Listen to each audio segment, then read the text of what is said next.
Now we're ready to build a practical example, putting into practice what we learned in the previous movie. And just to recap, here we have a sample here. It's a business card, and the red represents the bleed area, the white represents the live area, and the blue takes us from the white area to the trim area where it's going to get trimmed. Just a representation here. So we're going to build a simple business card. If you're building something else, brochure, catalog, 20-foot banner, the principles are going to be the same. You just make adjustments for the sizes. All your live, bleed, and page sizes are all going to be just a little bit different. Now I'm using InDesign to do this. If you're using different software, you just use the same principles. If you're using Quark or Illustrator, you'll have no problems. Even CorelDRAW is pretty good at this. But if you're using something like Microsoft Publisher, which really isn't set up for professional work, you still can do it. You just have to fudge things a little bit more. So let's go ahead and we'll create a new document. File, New Document, and we're going to set up the page size. Now InDesign just happens to have the US business card set up here, but if you don't have it or your software doesn't have it, you just simply type it in. I'm going to type in 3.5 by 2, width by height. And just as an aside here, if you're dealing in the design world and you're giving out dimensions, you always give the width and then the height. So a flyer that's 11 by 8.5 is landscape, whereas an 8.5 by 11 is portrait. So that's something good to keep in mind. So I'm just going to go down here and look at the margins. Now the margins is where I'm going to build in the difference between the trim size and the live area. And that's going to be 0.125 of an inch. So I'll just type that in here, 0.125, hit the tab key, and there we have the same all around here because I've got this little chain link selected here. It automatically does everything the same way. Now InDesign has a great feature. If you go to more options here, you can put in the bleed area as well. And it's great to do it here rather than doing it in an oversized piece of paper and then working out what the different areas are on your page, because when you go to print and create this PDF, it's going to pick this up and make it easier, as we'll see as we move on. And again, for this example, it's 0.125 of an inch. I've got my chain link selected here, so I just hit tab. It's all there. And there we go. We've got it set up.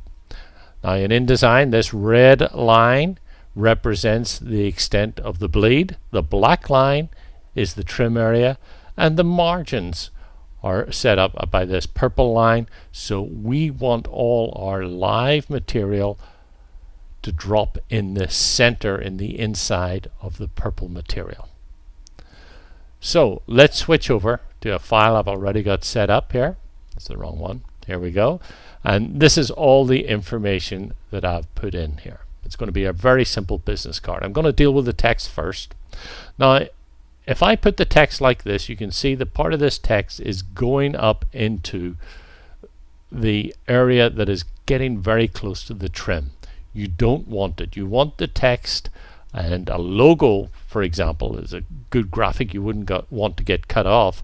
So you would make sure that it is in the live area like that. Same with this. Down here we have the text, and I can just butt it up against that. I probably want to butt this one up against the margin there as well. Now I know that this is going to be safe. This is a safe area. The text is going to come out fine because it's within the live area. Now I've got this blue bar at the bottom. If I left it like this, it wouldn't print properly. I need to extend it right to the edge of the bleed area. So I'll take it down like that, and on this side as well. It really doesn't matter if I go over this. This will work just fine, but I'm a little bit anal in this, so I will just butt it right up against the end of the bleed area. And now we've just got to do the photograph. So I'll just place it there, and I can resize it like this. I'm resizing it proportionally and pop it in there. Again, I can't just butt it up against the trim. I've got to take it out to the edge of the bleed area like this, and then I'd want to resize it down here, and that's it. So anything that goes up to the edge of the page, you must extend it completely up to the extent of the bleed area. You don't want to do this where it's a little bit over the page area. You want to go right to the extent of the bleed. As I said, if you happen to just make it a little bigger like that, where it goes off the edge, that's okay. But it must go at least to the end of the bleed area. So if I scroll down to the next page, you can see that I have it here, and I have the bleed area represented by red. That's all going to get trimmed off.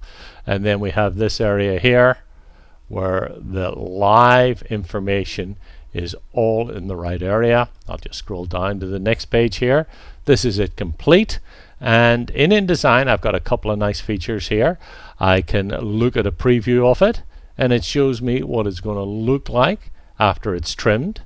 And I even have an option for bleed. So I can cut out the rest of the noise and see it like this. And I can make sure that everything is going up to the edge of the bleed area. And that's it, ready for press. So let me just, wrong one. Switch back here to preview mode. That's our finished business card. I could always make adjustments if I didn't want the head cut off quite that much, but I'd still have to make sure it extended up to the top here. So that's it. Bleed, trim, and live areas. You must take those into consideration for every document you create. In the next movie, we're going to take a look at a very tricky subject, and that's resolution. But there are some things that you just need to know before you put anything out to press, and we'll go over that.